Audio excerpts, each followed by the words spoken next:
So we discussed the early Jaina theory of knowledge and also how it assumed more sophisticated form of the theory of pramanas.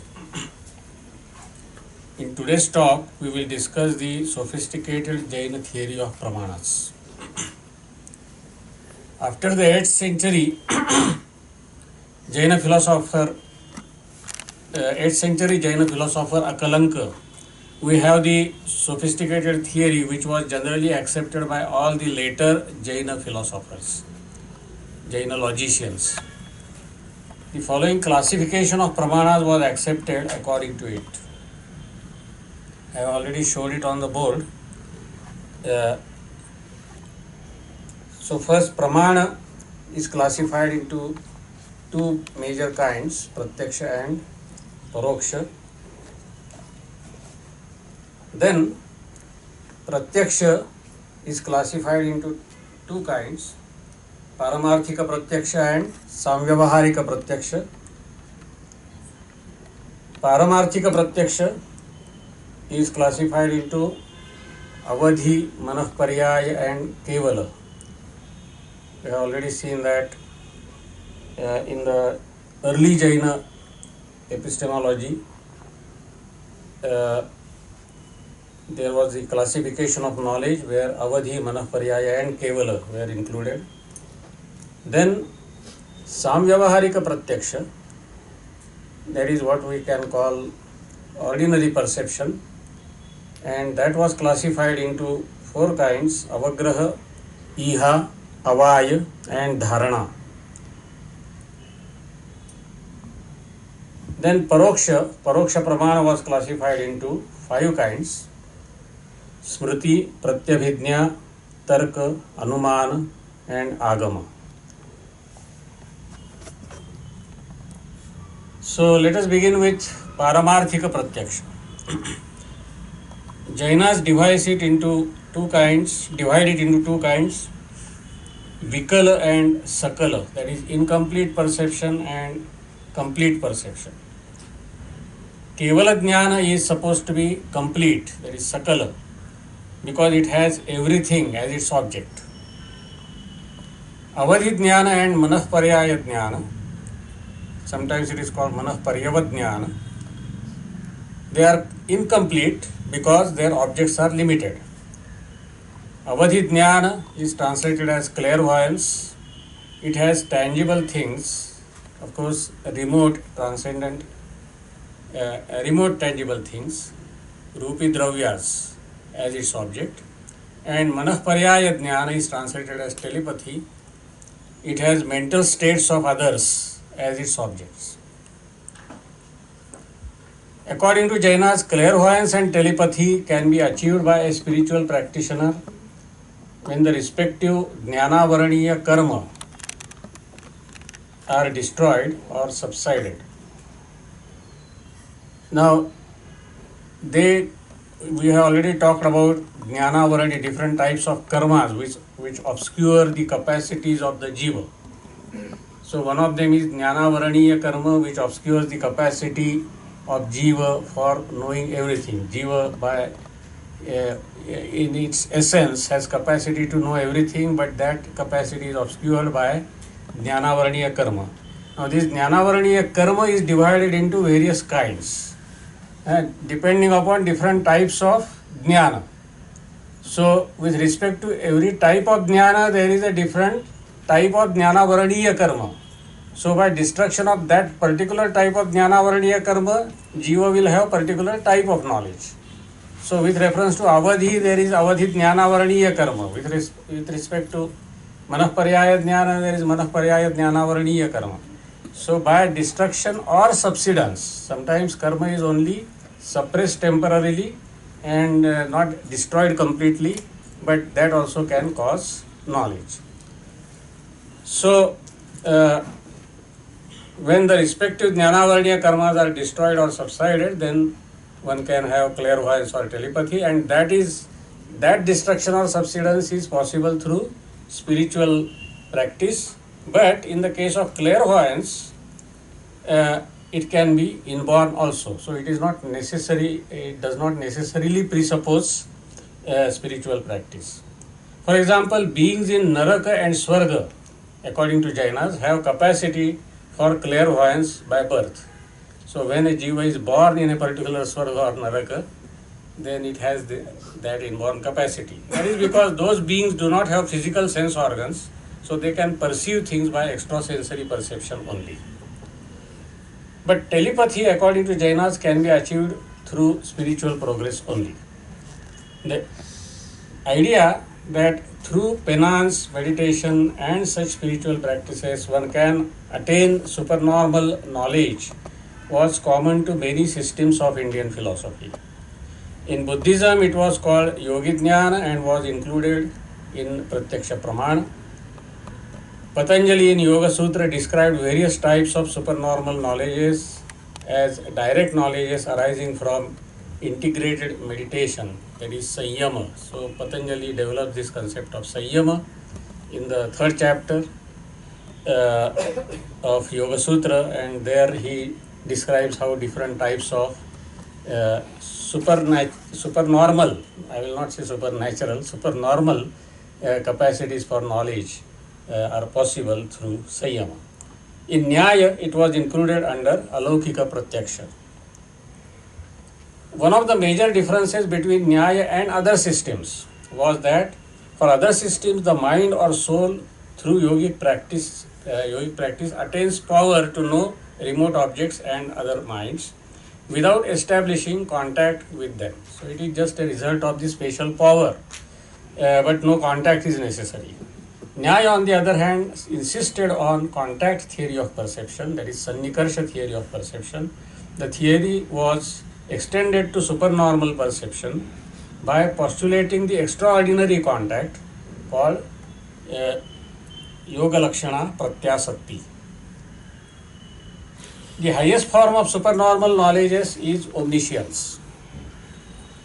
It is called Sakala Paramarthika Pratyaksha, that is complete perception in true sense of the term in the Jaina epistemological scheme. In Jainism, omniscience is called Kevala Jnana. It is a mark of liberated jiva. We have seen that according to Jainism, any knowledge is possible due to destruction or subsidence of a particular type of Jnana Varaniya karma. But Kevala Jnana is possible when all types of Jnana Varaniya karma are fully destroyed. We have seen in the last talk that Jaina philosophers hold the doctrine of Sarvajnata, which means knowledge of everything in the literal sense of the term.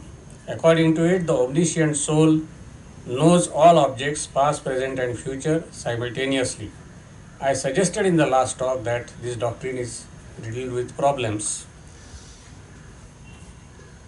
So I will not go into details of that. This is a brief story of the Jaina view of Paramarthika Pratyaksha. In my humble opinion, it can be appreciated as an expression of religious belief of the Jainas rather than a rational epistemological exercise. In fact, the belief in superhuman knowledge is a common belief shared by many systems of Indian philosophy. There are two important exceptions, Purva Mimamsa and Charvaka.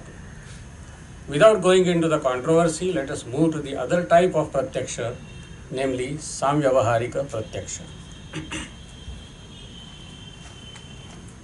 Ordinary perception, or what is called Samvyavaharika Pratyaksha by Jainas, is not a cognitive episode occurring in one moment, but it is a process which takes 4 or 5 steps. It is a process of judgmental cognitions or determinate cognitions. But before this process of judgmental cognitions, non-judgmental awareness takes place, which is called darshana, intuition, and is distinguished from jnana. So initially one has just awareness of an object without determining what it is. That awareness they call darshana, seeing, and it is regarded as indeterminate and it is distinguished from jnana. So they distinguish between darshana and jnana. The distinction between non-judgmental and judgmental awareness is common to the systems we have studied so far, Nyaya, Buddhism and Jainism. However, their status differs from system to system. The following table will show how the two kinds of awareness have diverse status in the three systems, namely Nyaya, Buddhism and Jainism. So, non-judgmental awareness. In Nyaya, that is, it is called Nirvikalpaka Pratyaksha.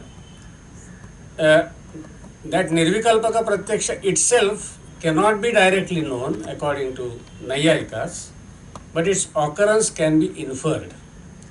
It is not regarded as Praman, or rather, it is not regarded as Prama. That should be the correct word there. Then, in Buddhism, what is the status of non-judgmental awareness?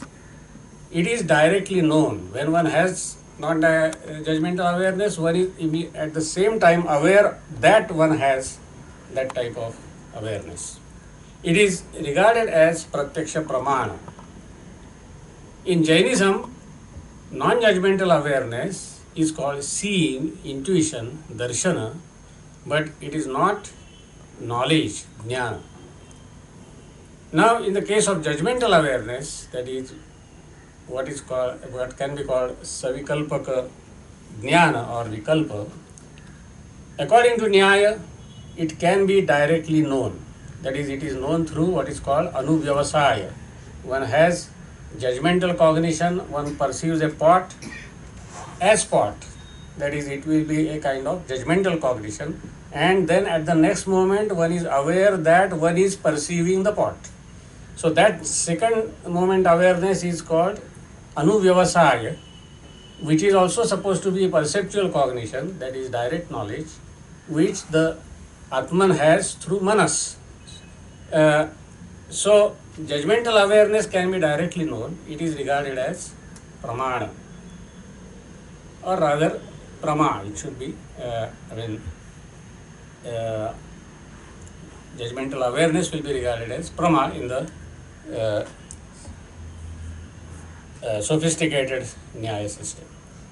Then, in Buddhism, judgmental awareness is not regarded as Pramana at all. And in Jainism, again, judgmental awareness is regarded as Pramana, and according to them also, it is directly known, but it is directly known at the same time. So the difference between Nyaya and Jainism will be that, according to Nyaya, the perceptual awareness is cognized at the next moment by what is called Anuvyavasaya. According to Jainism, perceptual cognition is directly known at the same time, because the knowledge, according to them, is self-illuminating. The above table shows that according to Jainas, what takes place at the first moment of perception is an indeterminate awareness, which can be called seeing or darshana. After that, there is a kind of judgmental awareness, which can be called perceptual knowledge. Jainas understand perceptual knowledge as a process. The process occurs initially in 4 stages. Apprehension, that is avagraha, or it can also be called grasping. Then quest, iha. Then determination, avaya. And retention, dharana. The first stage is called apprehension. At this stage, I cognize the object in its most general form. Suppose I am perceiving a table, then in the first stage I do not cognize it as table, but I have only the cognition of the form, this is something. This is called apprehension or avagraha. Sometimes this avagraha is divided into 2 stages: apprehension of contact and apprehension of the object. Apprehension of contact is called Vyanjanavagraha, apprehension of object is called Arthavagraha. For example, suppose I am placing a toffee on my tongue. When I have, then I will have apprehension of the form something is in contact with my tongue. This is called Vyanjanavagraha, apprehension of contact. It will be followed by the next apprehension of the form, there is some taste. This is called Arthavagraha. Taste will be the object, and I am aware of the object of that cognition. So that will be called Arthavagraha, apprehension of the object. According to Jainas, these two stages of apprehension are not available in the case of all types of perception. For example, in the case of visual perception and mental perception, the apprehension of object is available, apprehension of contact is not available. So when I am perceiving through eyes, I am not aware that my eyes are in contact with the object, but I am aware of the object. So there is Arthavagraha, but no Vyanjanavagraha. Similarly, when I perceive something, that is, for example, I imagine something, I think about something through my mind, then also that my mind is in contact with the object. I am not aware of the contact between the mind and the object, but I am only aware of the object. That is because visual sense organ and manas give rise to their respective perceptual cognition without establishing contact with the object. This is the Jaina doctrine of aprapyakaritva of the two sense organs. Whether sense organs cause the perceptual cognition by establishing contact with their respective objects or without establishing such a contact is an interesting issue in Indian epistemology. We will come back to it a little later. Let us now consider the second step in the process of perception, and that is iha. The second step, that is quest or iha. The literal meaning of the word iha is desire, ichha. It is the desire to know the object in particular. In the first stage, I had apprehension of the object in general. At the second stage, I tend to know it in its particularity. This is something, all right, but what kind of thing is it? There is some taste, all right, but what kind of taste is it? Jainas believe that implicitly or explicitly, such a quest or query does take place in our mind during the process of perception. Now the next stage is called determination, avaya. At this stage, I determine the object as table or as sweet taste. So I just have the cognition of a taste. Then what kind of taste is it? It is sweet taste. So I determine that taste to be sweet at the stage of what is called avaya. Similarly, I just perceive an object, but then I determine it to be table at the stage of avaya. In this way, the perceptual process, according to Jainas, starts with generality and proceeds towards determination of particularity. But this can be an ongoing process. That is because there are degrees of generality and particularity. For example, having identified the object as table, one can inquire into its more specific features. What kind of table is it? Round table, square, rectangular, wooden, plastic, metal. As Indra Chandra Shastri says about iha, as a matter of fact, iha is a desire for knowing a thing in particularity. This particularity is not confined to a definite stage. Even after reaching a judgment or a particular type, one can know further about its particulars. This desire to know occurs not only before determination, but also after it, if the cognizer continues thinking and is desirous to know a thing further. Then the fourth stage in perception is called retention, dharana. It comes after determination. In this stage, the judgment or determination which was made in the third stage is retained in the form of an impression which remains in the subconscious and is revived in the form of memory. The above explanation of the four stages of perception suggests that Jainas understood perception as a continuous and developing process. It is a process which proceeds from generality to particularity. Later on, we will see that it also continues thereafter through different types of indirect knowledge.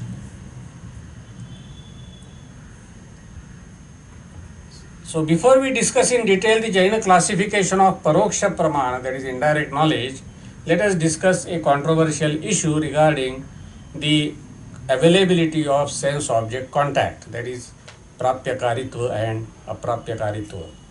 We have seen that according to Jainism, the soul has power to cognize things without establishing contact with them. This capacity is actualized in the case of what can be called extrasensory perception, such as clairvoyance, telepathy, or omniscience. Jainas extend their no contact perspective of knowledge to ordinary perception also. There is a genuine problem about the possibility and nature of sense object contact and the way it shapes perceptual cognition. In Indian epistemology, this question was raised in terms of capacity of sense organ to cause perceptual cognition by attaining the object or without attaining the object. Prapya karitva or aprapya karitva of indriyas. So I am translating prapti as attainment of the sense organ, attainment of the object by the sense organ. Nayayikas advocated causing by attaining, that is Prapyakaritva thesis. They held that a sense organ can generate perceptual cognition only by attaining the object, that is, by establishing a contact with the object. The next question was, how can the contact be established? In the case of three sense organs, the answer was easy. For example, skin, sense organ of touch, can cause the hot or cold sensation only by coming in direct contact with the hot or cold object. A tongue, sense organ of taste, can cause the sensation of sweet taste or bitter taste, whatever, by establishing a direct contact with the sweet or bitter object. The nose, sense organ of smell, can cause the smell experience through direct contact with the smelling object or smell particles. But the question arises with respect to ear, that is auditory sense organ, and eyes, visual sense organ. Suppose a drum is being beaten on the playground and we hear the sound in our house. Our auditory perception has the form, drum sound is being produced there, that is on the ground. When I see a star in the sky, I have the visual perception of the form, look, there is a star in the sky there. In both these perceptions, the sense object is removed from the senses. So the question is, how is the sense object contact established in these cases? There are two major difficulties in the Nyaya theory of hearing a sound. According to Nyaya, though a sound is produced, I don't know where.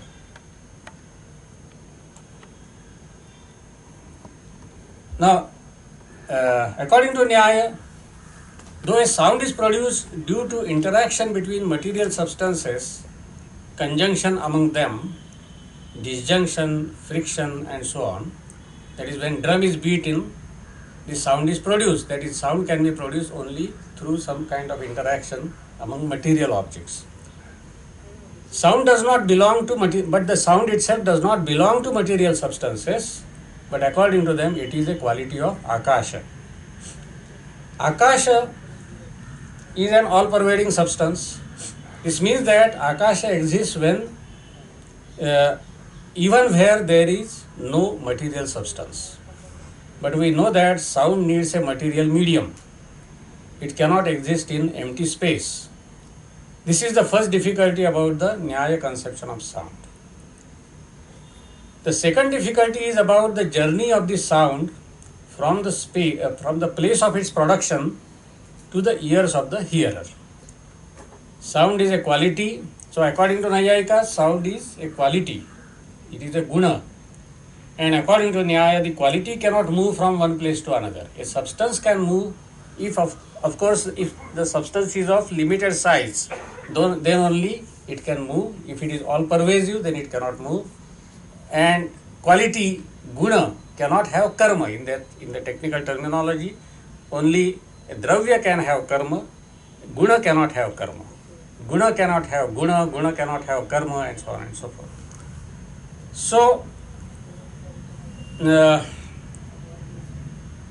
sound is a quality, and according to Nyaya, quality cannot move from one place to another. So when a sound is produced on the playground, how can sound itself move from that place to my ears? This is a problem. Sound is a quality of Akasha, but Akasha is an all-pervasive substance, and an all-pervasive substance cannot move from one place to another. So if Akasha is supposed to be the medium of sound, then either sound should move or Akasha should move, but both of them cannot move. So a sound cannot move neither by itself nor through its supporting substance, namely Akasha. But it is a matter of our everyday experience that a sound is produced at a distant place and the listener experiences it in his or her ear. Nayayikas tried to explain this virtual motion of sound by using the metaphor of a wave. When a drum produces sound on the ground, it produces a larger circle of similar sounds. That circle produces a still larger circle, and so on. And so this is like a wave of water giving rise to a series of waves. Ultimately, the wave of sound produced in the area of our ear is heard by us. And that is how that is called Vichi Taranga Nyaya. So in terms of Vichi Taranga Nyaya, they explain the so-called passage of the sound from the place of its production to the ears. But wave is just a metaphor, because sound for Nayayikas is a quality and not a moving thing like a wave. Hence the Nyaya concept of Shabda as a quality of Akasha seems to be problematic. Jaina position seems to be better in this respect. In Jaina ontology, Shabda is regarded as material in nature, Paudgalika. It is regarded as a paryaya of Pudgala, mode of matter. Hence, the metaphor of wave can be applied to explain the passage of sound in a more satisfactory way in the case of Jainism. But even if sound is regarded as material in nature, a question remains. Our auditory perception is of the form, I am hearing a drum sound which is produced there now. But as a matter of fact, the drum sound was produced there a few moments back and not now. Similarly, the sound we hear, sorry, the spelling is incorrect, is not the drum sound, but the effect of the effect of the effect of the effect of the drum sound. Hence, the so-called auditory perception is not direct cognition in the strict sense of the term. It involves a false projection of space and time. That is, sound was produced a few moments back there, not now, and it was produced there, here, but I am hearing it here, and it was produced there. So, there is some kind of some brain processes do take place because of which I project it to be produced there now. The question is more serious in the case of visual perception. How can the contact be established between the visual sense organ and a distant object? The object does not leave its place and enter into your eyes.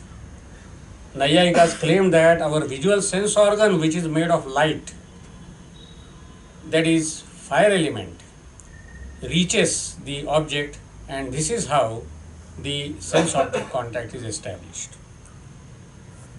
Nyaya solution is riddled with problems. Dignaga and other Buddhists criticized it vehemently. The modern mind will find the theory very difficult to appreciate. For instance, how can my visual sense organ establish contact with the star which is several light years away from me? My eye rays will take several years to reach the star and come back when I may not be alert or alive also. Today's science tells us that the star which I see in the sky with my naked eyes is actually not there at that time. The rays of light emitted by the star take several years to reach our eyes and create the visual sensation. Hence, like in the case of perception of sound, the element of false projection of the spatial location and time on the given object is involved in the perception of visual objects as well. This was generally not taken account of in the Indian theories of perception. The point relevant in the present context is that the Indian epistemologists were generally aware that there is some problem involved in explaining perception of an object remote from senses. Nayayikas were on the right track when they insisted that even in such a perception, the contact between sense and object is necessary. They went wrong in articulating the exact nature of the contact because the relevant scientific knowledge of the optics was not available. Buddhists and Jainas too realized the problem involved in explaining perception of an object remote from senses, but they went to the other extreme of no contact theory of perception. According to Jainas, no sense-object contact is established in the case of visual and mental perception. Personally, I believe that no contact theory is not a solution to the problem of perception. With this brief discussion, let us turn to the Jaina theory of Paroksha Pramana. Now, classification of Paroksha Pramana. Siddhasena Divakara classified indirect knowledge into two types, inference and verbal testimony. So, he gave the classification of Pramana into Pratyaksha and Paroksha, and Paroksha was classified into Anumana and Agama. But Akalanka onwards, the Jaina philosophers accepted 5 types of indirect knowledge: recollection, that is Smriti; recognition, Pratyabhidnya; generalization, Tarka; inference, Anumana; verbal testimony, Agama. Let us briefly discuss the nature of these pramanas. Recollection or memory cognition, Smriti.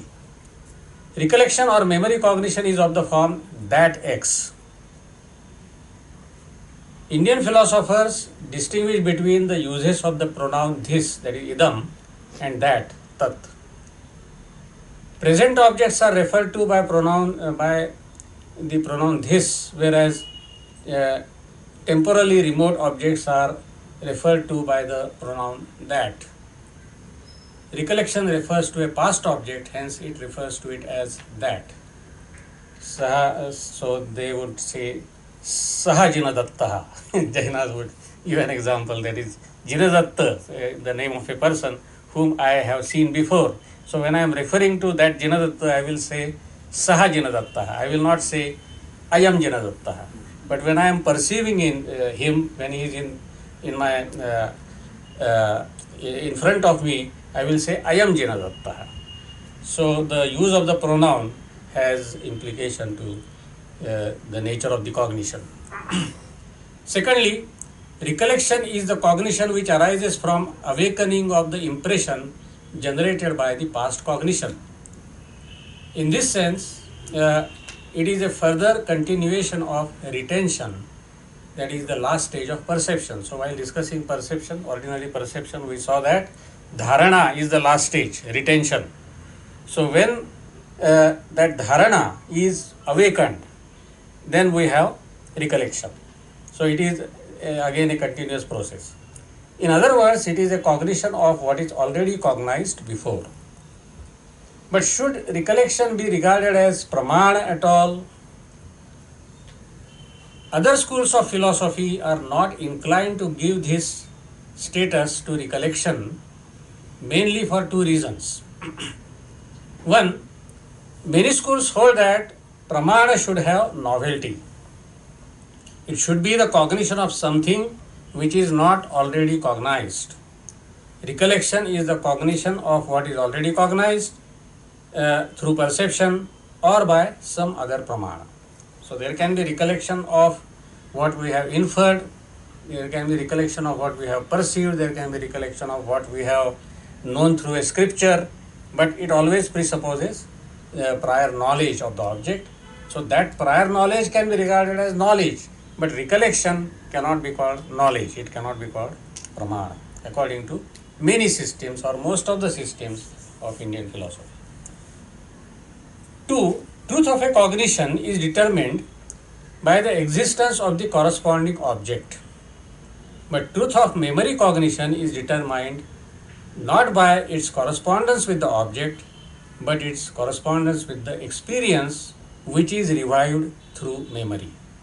Hence, there is a basic difference between memory and other cognitions in terms of their logical status. So, when we talk of, pramana is defined as that which corresponds to a real object. Now, suppose I have a dream experience, and then later on I record my dream experience. I say in dream I saw this, I saw that, so on and so forth. So, is this memory cognition? Can it be called prama?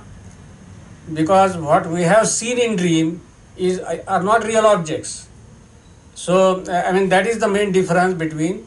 So, in the case of recollection, I say that yes, your recollection is authentic, it is acceptable, but it does not correspond to real objects, and therefore it cannot be called pramana. So, this will be the difference between other pramanas and recollection. In spite of such criticism, Jainism accepts recollection as pramana. Rather, Jainism is the only major school which does so. Jainas do try to answer the objections raised by the opponents. 1. They try to show that recollection does have a novelty in a sense.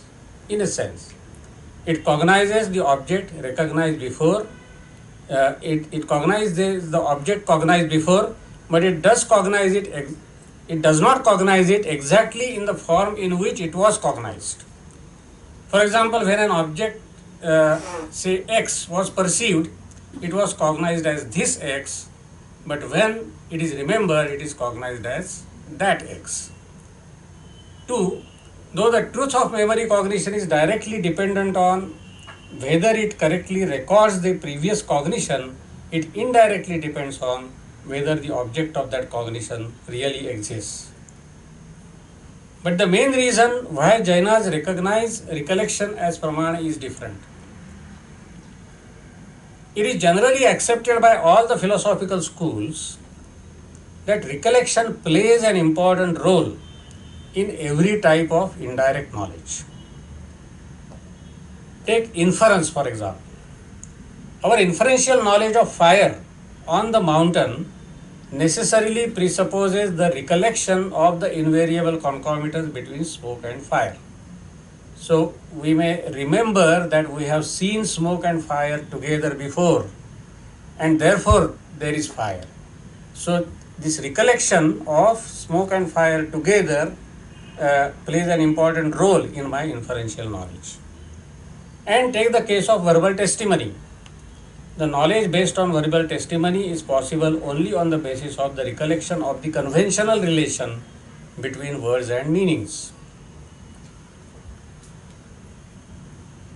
It should be though.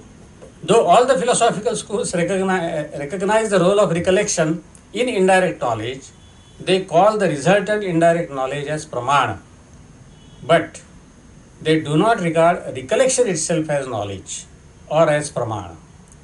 This implies that a cognition which is not pramana gives rise to a cognition which is pramana.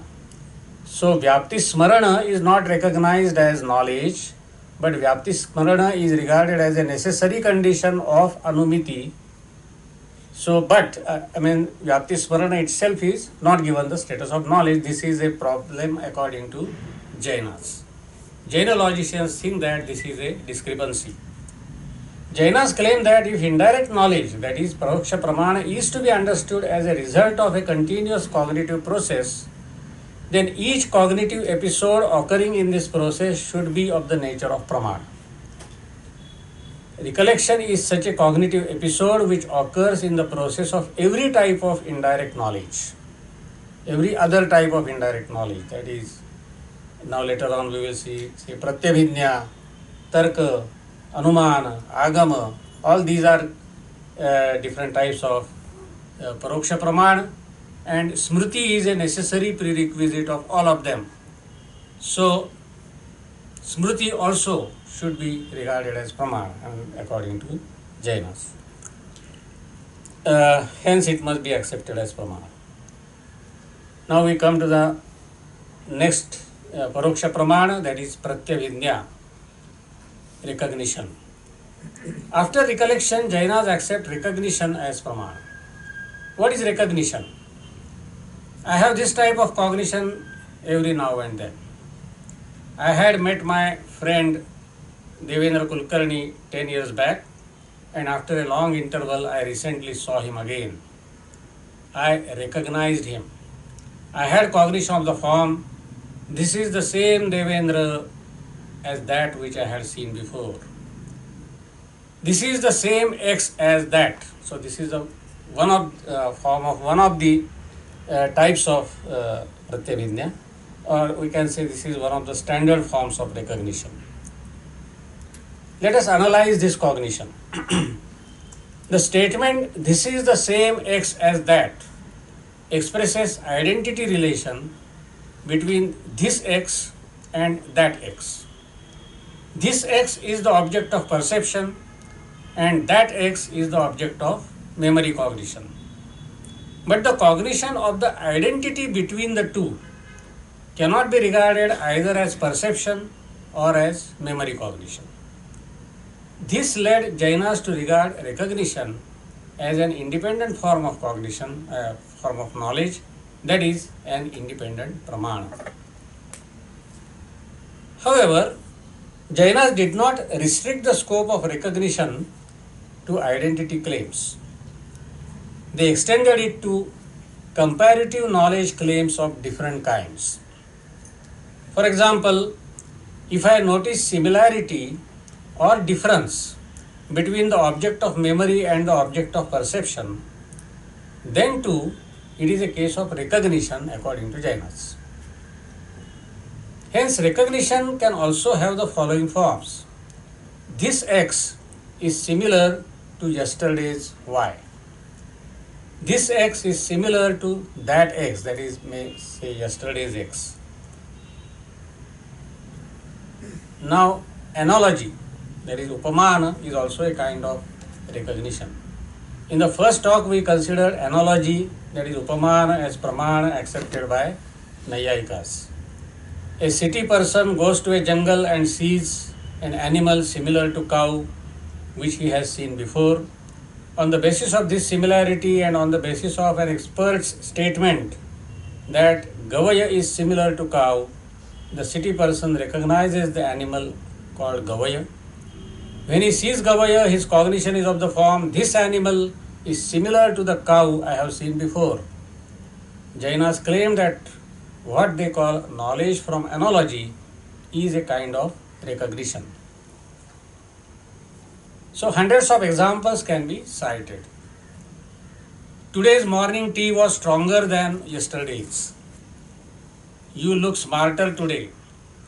Whenever the objects of two different cognitions are compared, the comparative cognition is neither perception nor recollection, but recognition according to Jainas. I think Jainas are essentially right in pointing out that a comparative cognition of the above kind has to be given the status of an independent pramana. Other schools such as Nyaya and Mimamsa try to reduce recognition to a kind of perception. This is mainly because they want to adhere dogmatically to their traditional system of pramanas. Buddhists deny the authenticity of this so-called pramana because according to them there cannot be identity of a thing over a period of time because everything is momentary.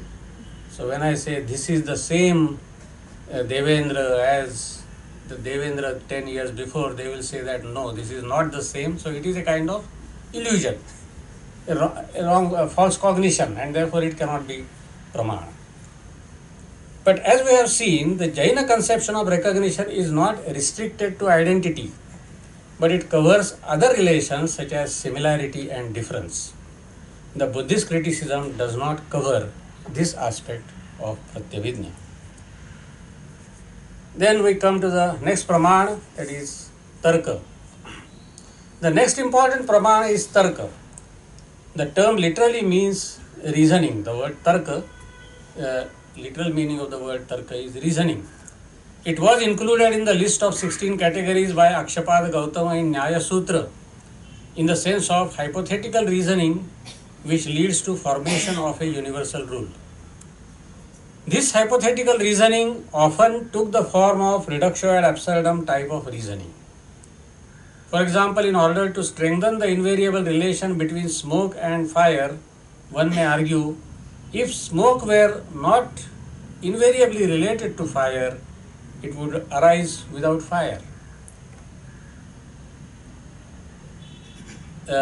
Although Tarka in this way plays an important role in ascertainment of universal concomitance, Nayayikas did not give it the status of pramana. So Nayayikas talked about what is called Vyaptik Grahaka Tarka, but that Tarka was hypothetical reasoning according to them, and any hypothetical reasoning cannot be regarded as prama, and therefore it was not included in pramana. Although Tarka was regarded as a kind of aharya jnana, that is a kind of artificial form of cognition, but it was not regarded as pramana according to them. But ascertainment of universal concomitance was regarded as pramana, but tarka which leads to that was not regarded as pramana. In fact, ascertainment of universal concomitance is an important issue in Indian epistemology. Those who accepted inference as pramana had to accept the ascertainment of universal concomitance as a necessary precondition of inferential knowledge. Jainas successfully showed that the available pramanas, namely perception, inference or verbal testimony, cannot serve the purpose. So, when Vyapti was accepted, the knowledge of Vyapti was accepted as a necessary condition of Anumana, then naturally the question arose by which pramana it can be known. So the available pramanas, namely Pratyaksha, Anumana, Shabda, etc., they cannot serve the purpose, and therefore Jainas thought that we have to accept a new pramana for that. A new pramana is needed, and tarka, if it is interpreted as generalization, can be that pramana according to Jainas. There will be an occasion to discuss critically the question of ascertainment of universal concomitance when we discuss the Charvaka epistemology. Today we are trying to appreciate the Jaina approach to the issue. Jainas defined tarka as the knowledge arising from observation and non-observation of the relation which exists in all the three times between the relata, that is terms of relation, such as the sign and the signified, hetu and sadhya. In this definition, observation means observation of the sign and the signified together, and non-observation means non-observation of the sign without the signified. So we have to observe many times hetu and sadhya together, and we should not observe hetu without sadhya. So that is observation and non-observation. The idea is that on the basis of repeated observation and non-observation, one makes a universal generalization pertaining to all places and times. Anywhere, anytime, if the sign is there, the signified must be there. If Hetu is there, Sadhya must be there. In other words, Tarka can be regarded as the knowledge based on inductive generalization. However, Jainas did not restrict the scope of Tarka to the knowledge of universal concomitance. They extended it to the knowledge of general rules.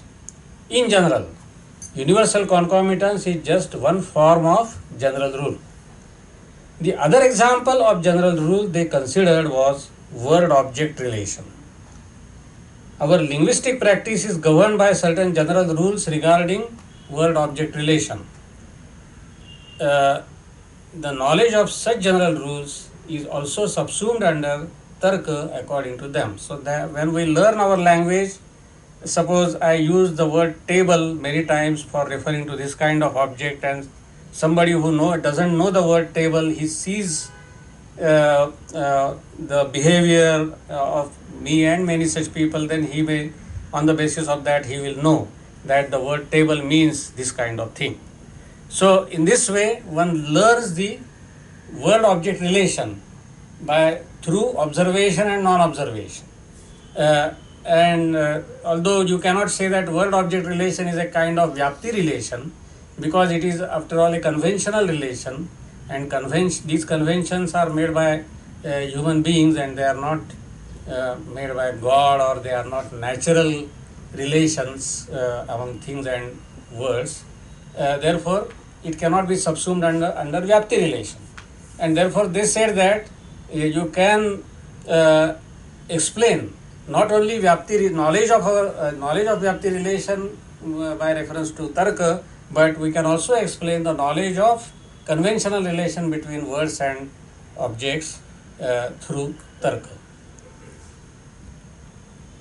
The rules concerning word-object relation have a limited generality as compared to the generality of universal concomitance. Because universal concomitance is supposed to be a natural relation, whereas word-object relation is a man-made relation, and it will differ from language to language, of course. Secondly, these rules are not natural but conventional. They can change when the human convention changes. Moreover, they are restricted to a linguistic community. These rules change from language to language. For example, the verbal expression go means cow or bullock in Sanskrit. The same expression means to move in English. But although the